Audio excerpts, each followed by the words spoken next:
بسم اللہ الرحمن الرحیم۔ اللہ کے نام سے شروع جو نہایت مہربان اور رحم کرنے والا ہے۔ اوکھے پینڈے رب نہ لبھیا، تھک ہار کے سو گئے بھلیا۔ مستی دے وچ عمر گزر گئی، دنیا دے وچ کھو گئے بھلیا۔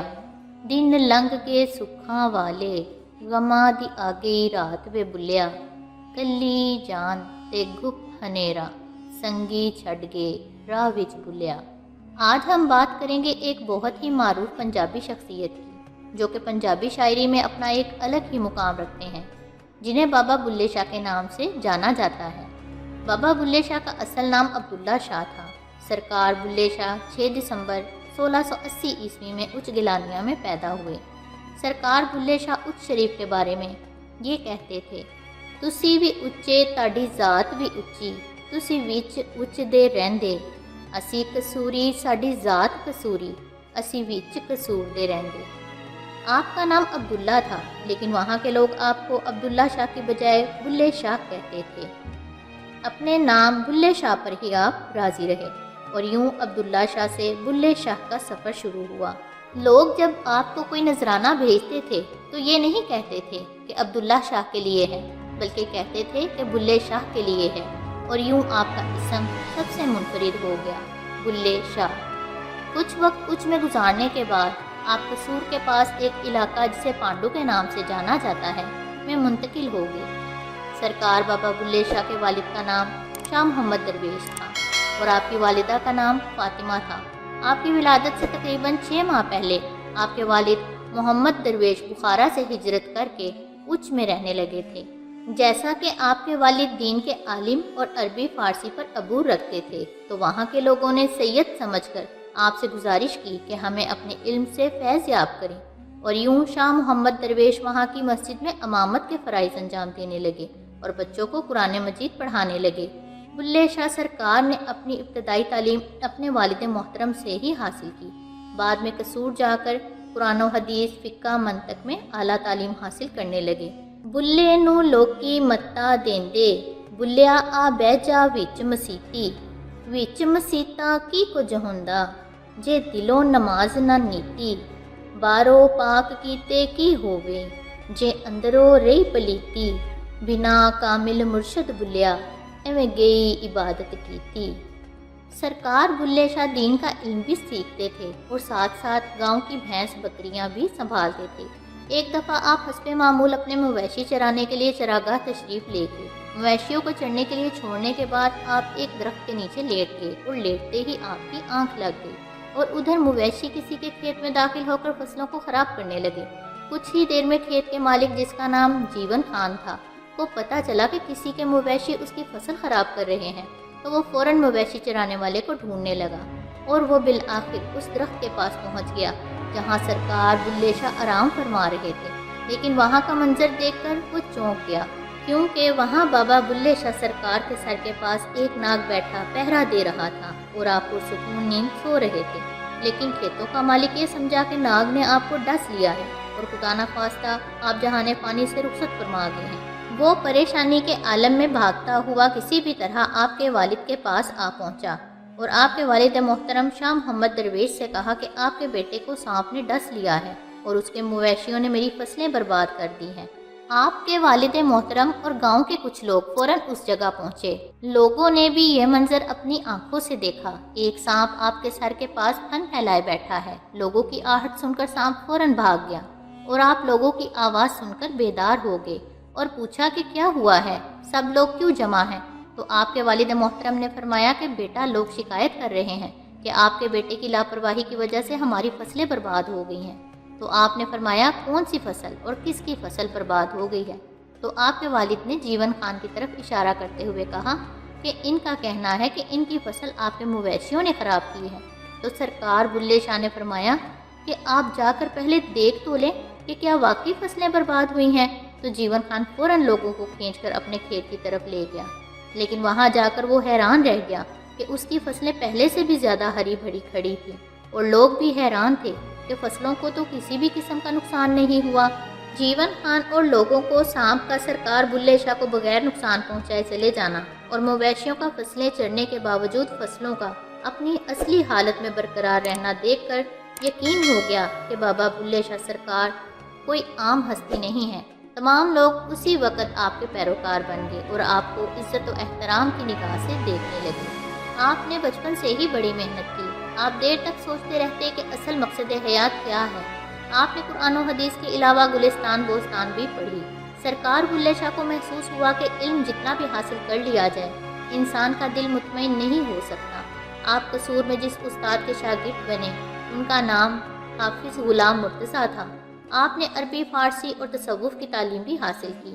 آپ کے استاد محترم حافظ غلام مرتضیٰ سے وارث شاہ نے بھی تعلیم حاصل کی۔ ایک رات ایک بزرگ نے آپ کو خواب میں بشارت دی کہ اے بلے شاہ، تمہارا فیض یہاں نہیں بلکہ تمہیں جو فیض ملنا ہے وہ حضرت شاہ عنایت کے پاس تمہیں ملے گا۔ اب آپ حضرت شاہ عنایت کو ڈھونڈنے لگے اور مدرسہ چھوڑ دیا اور پیر و مرشد کی تلاش میں لاہور تشریف لے آئے۔ اور ڈھونڈتے ڈھونڈتے آپ نے دیکھا کہ ایک بزرگ کھیتی باڑی کر رہے ہیں، پھٹے پرانے کپڑے، چہرے پر مٹی۔ آپ جیسے ہی قریب آئے تو آپ کو آپ کی منزل مل گئی۔ شاہ عنایت نے جیسے ہی آپ کے چہرے کو دیکھا تو فرمایا، میں وہ بچہ دیکھ رہا ہوں جس کو لوگ بلے شاہ کہتے تھے، اور وہ اسی نام پر راضی تھا۔ جیسے ہی آپ نے یہ سنا تو آپ ان کے قدموں میں گر گئے اور فرمانے لگے، ہاں میرے مرشد، میں وہی عبداللہ ہوں جس کو محلے کے بچے بلے شاہ کہتے تھے۔ اور یوں آپ ایک مرید کی حیثیت سے اپنے مرشد شاہ عنایت کے پاس رہنے لگے۔ اکھیاں ہور کسے نو کیوں ویکھن، جدو کھوٹ ایمان وچ کوئی نہیں، تیرے دل دیا یار خدا جانے، ساڈا ہور جہان وچ کوئی نہیں۔ روحانی اطمینان کے لیے بلے شاہ سرکار مرشد کامل شاہ عنایت کے در کے ہی ہو کر رہ گئے تھے۔ وہ نہ کہیں آتے نہ کہیں جاتے، بس وہیں پر پڑے رہتے تھے۔ سرکار عنایت شاہ ذات کے ارائی تھے اور کھیتی باڑی کرتے تھے۔ چونکہ بابا بلے شاہ سرکار سید گھرانے سے تعلق رکھتے تھے، اس وجہ سے آپ کو تانے بھی سننے پڑتے تھے۔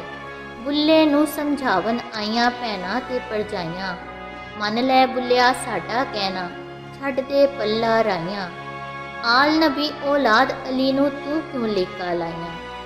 لیکن آپ نے بھی ان تانوں کا اپنے کلام سے بھرپور جواب دیا۔ جیڑا سانو سید آکھے دوزخ ملن سزائیاں، جیڑا سانو ارائیں آکھے بہشتی پینگا پائیاں، جے تو لوڑیں باغ بہاراں طالب ہو جا رائیاں۔ آپ کسی بھی صورت میں اپنے مرشد کا در چھوڑنے کے لیے تیار نہیں تھے۔ آپ نے لوگوں کو انسانیت، محبت اور اخوت کا درس دینا شروع کر دیا اور اس کے ساتھ ساتھ ظالم حکمرانوں کے خلاف اپنی آواز کو بلند کرنا شروع کیا۔ اب ایک طرف ظالم حکمران اور غریبوں کا خون چوسنے والے اور نیم ملا تھے، اور دوسری طرف اہل عقل اور انسانیت سے پیار کرنے والے لوگ تھے۔ سرکار بلے شاہ کی معنی خیز شاعری کی وجہ سے ظالم حکمران اندر سے خوفزدہ بھی تھے۔ سرکار بلے شاہ کو اللہ تعالیٰ کی طرف سے یہ کمال حاصل تھا کہ آپ کی باتیں سننے کے بعد بڑے سے بڑا انسان بھی اپنے آپ کو فانی تصور کرنے لگا تھا کہ واقعی ہماری کوئی شناخت نہیں اور ہم مٹی ہیں اور آخر مٹی میں ہی مل جانا ہے۔ مٹی دا تو مٹی ہونا کادی بلے بلے، اج مٹی دے اتے بندیا کل مٹی دے تھلے۔ سرکار بلے شاہ نے انسان کو انسان سے محبت کرنا سکھایا اور عشق کی اہمیت بتائی، اور بذات خود آپ کا اوڑھنا بچھونا عشق تھا۔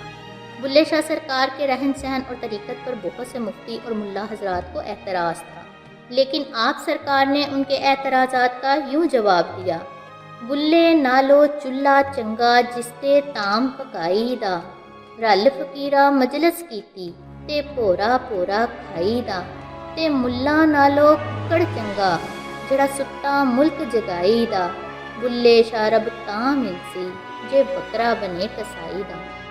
کئی مولویوں نے آپ کے بارے میں فتوے دیے کہ بلہ کافر ہے، لیکن آپ نے ان کا بھی خوب جواب دیا۔ بلیا عاشق ہوئیوں رب دا، ملامت ہوئی لاکھ، لوکی کافر کافر آکھ دے، تو آہو آہو آکھ۔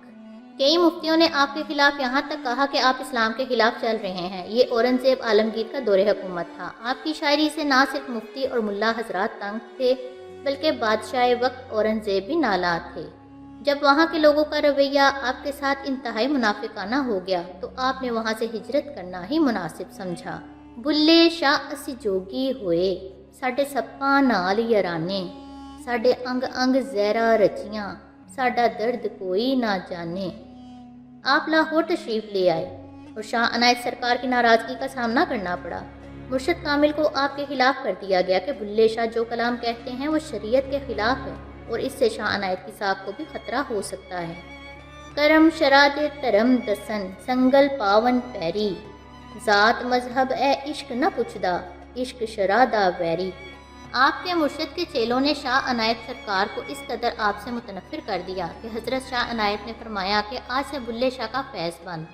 یہ کہنا تھا کہ سرکار بلے شاہ کی روحانی طاقت چھین گئی۔ گلاں وچوں گل تاں کوئی نہیں، تساں گل دی گل بنا چھوڑی، اساں جتنی گل مکاندے رے، تساں اتنی گل ودا چھوڑی، اساں نت خلوص دی چھاں کیتی، تساں جھڑکاں نال وجا چھوڑی، اساں لوکاں نال مکاندے رے، تساں ساڈے نال مکا چھوڑی۔ سرکار بلے شاہ کو فوراً پتہ چل گیا۔ اسی وقت مرشد کو منانے چلے آئے، مگر لاکھ جتن کے باوجود کوئی منت سماجت بھی لا حاصل ہی رہی۔ آپ لاہور سے گوالیار تشریف لے آئے، جہاں بڑی دقتوں کے بعد آپ اپنے مرشد عنایت شاہ کے شتاری سلسلہ کے بزرگ شیخ محمد غوث گوالیاری کے مقبرہ پر حاضر ہوئے، جو قلعہ گوالیار میں واقع ہے۔ آپ کو خواب میں شیخ محمد گوالیاری کی زیارت ہوئی۔ انہوں نے آپ کو عرفان کی دولت سے نوازا اور تان سین کی قبر پر بیری کے 2.5 پتے کھانے کی ہدایت فرمائی۔ سر تے ٹوپی تے نیت کھوٹی، کی لینا سے ٹوپی تر کے، تسبیح پھری پر دل نہ پھریا، کی لینا ہتھ تسبیح پھڑ کے، چلے کٹے پر کچھ نہ کھٹیا، کی لینا وچ چلیاں وڑ کے، بلے شاہ جاگ بنا دودھ نہیں جمدا، پاویں لال ہووے کڑ کڑ کے۔ صبح آپ نے حسب فرمان پتے کھائے اور گوالیار سے آپ قصور آئے اور ایک دن ٹھہر کر لاہور چلے گئے۔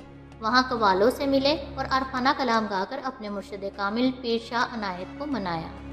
لکھ منتاں منیاں لا حاصل، ایک منت کیتی من یار گیا، ایک مسئلہ زیر زبردستی جڑا سمجھ گیا لنگ پار گیا۔ جہاں سے آپ دوبارہ معرفت سے بھرپور ہو گئے۔ تیری یاری دا مل اسی تار نہیں سکدے، تو منگے جان تے کر انکار نہیں سکدے، منیا کہ زندگی لیندی ہے امتحان بڑے، پر تو ہووے نال تے اسی ہار نہیں سکدے۔ 1141 ہجری میں شاہ عنایت وفات پا گئے۔ مرشد پاک کی وفات کے بعد سرکار بلے شاہ پر اس دکھ کا بہت گہرا اثر ہوا۔ آپ خود کو تنہا محسوس کرنے لگے، مگر بہت ہی جلد آپ نے خود کو اس غم سے باہر نکال لیا۔ آپ نے لوگوں کی اصلاح پر مزید کلام لکھے۔ آپ کئی سال تک قادری سلسلے پر فائز رہے، گدی نشیں بنے رہے۔ ارد گرد کے حالات اور اس وقت کی سیاست آپ کے کلام کا حصہ بنتے رہے۔ ایک دن 2 سپاہی آپ کے آستانے کے قریب سے گزرے۔ وہ روزہ دار تھے، جبکہ انہوں نے دیکھا کہ آپ کے مرید گاجرے کھا رہے ہیں۔ سپاہیوں نے پوچھا کہ تم لوگ کون ہو؟ مرید بولے ہم مسلمان ہیں۔ سپاہی بولے کہ مسلمان ہو تو روزہ کیوں نہیں رکھا؟ تم لوگوں کا پیر بھی ایسا ہی ہوگا۔ یہ کہتے ہوئے وہ سپاہی حجرے میں داخل ہو گئے کہ دیکھیں پیر کیا کر رہا ہے۔ اندر پہنچے تو بلے شاہ سرکار عبادت میں مشغول تھے۔ سپاہیوں کے آواز دینے پر اشارہ کیا کہ چپ رہیں۔ سپاہی اشارہ دے کر کہنے لگے یہ کوئی دیوانہ ہے، چلو چلیں یہاں سے۔ سپاہی چلے گئے تو مرید حجرے میں داخل ہوئے اور رو رو کر کہنے لگے کہ ان سپاہیوں نے ہمیں مارا اور ہماری گاجرے بھی ساتھ لے گئے ہیں۔ سرکار بلے شاہ نے فرمایا تم لوگوں نے ضرور کچھ کہا ہوگا۔ مریدوں نے انکار کیا کہ ہم نے کچھ نہیں کہا۔ سرکار بلے شاہ نے پوچھا کہ انہوں نے تم لوگوں سے کیا پوچھا؟ مریدوں نے کہا کہ سپاہی پوچھ رہے تھے کہ تم لوگ کون ہو؟ ہم نے کہا ہم مسلمان ہیں۔ بلے شاہ رنگ پھکے ہو گئے تیرے باجو سارے، تو کر کے جیت گئے سی، میں کر کے ہارے۔ تو سرکار بلے شاہ نے فرمایا کہ بس یہی وجہ ہوئی کہ تم کچھ بن گئے اور مار کھا گئے، ہم کچھ بھی نہیں بنے، مجھے تو کسی نے کچھ نہیں کہا۔ نہ میں مومن وچ مسیتاں، نہ میں وچ کفر دیاں ریتاں، نہ میں پاکاں وچ پلیتاں، نہ میں موسیٰ نہ فرعون، بلیا کی جانا میں کون۔ نہ میں بھیت مذہب دا پایا، نہ میں آدم حوا جایا، نہ میں اپنا نام دہرایا، نہ وچ بیٹھن نہ وچ بون، بلیا کی جانا میں کون۔ اول آخر آپ نو جانا، نہ کوئی دوجا ہور پچھانا، میتھوں ہور نہ کوئی سیانا، او کھڑا وے کون، بلیا کی جانا میں کون۔ ایک دن آپ اپنے مریدوں کے ساتھ بیٹھے بیٹھے یوں فرمانے لگے کہ میرے پاس وقت بہت کم رہ گیا ہے۔ یہ سن کر آپ کے مرید رونے لگے کہ سرکار آپ کے بعد ہمارا کیا ہوگا؟ آپ نے فرمایا گھبراؤ نہیں، میں ظاہری طور پر دنیا سے جا رہا ہوں، لیکن روحانی طور پر میں ہمیشہ آپ کے ساتھ رہوں گا۔ تو آپ کے مرید یہ سن کر پر اطمینان ہو گئے اور کچھ ہی دیر کے بعد آپ کی روح پرواز کر گئی اور بالآخر 1757 عیسوی میں آپ دنیا سے پردہ فرما گئے۔ آپ کے جانے کے بعد ہر سال آپ کا عرس مبارک قصور شہر میں نہ صرف عقیدت و احترام سے منایا جاتا ہے بلکہ لاکھوں زائرین کے لیے لنگر کا وسیع انتظام بھی کیا جاتا ہے۔ پیارے ناظرین، اگر آپ کو یہ ویڈیو اچھی لگی ہو تو پلیز اسے لائک کر دیجیے گا اور اپنے خیالات کا اظہار کمنٹس میں ضرور کیجیے گا۔ اپنا اور اپنے پیاروں کا بہت خیال رکھیے گا۔ رابعہ بصری کو اجازت دیجیے۔ اللہ حافظ۔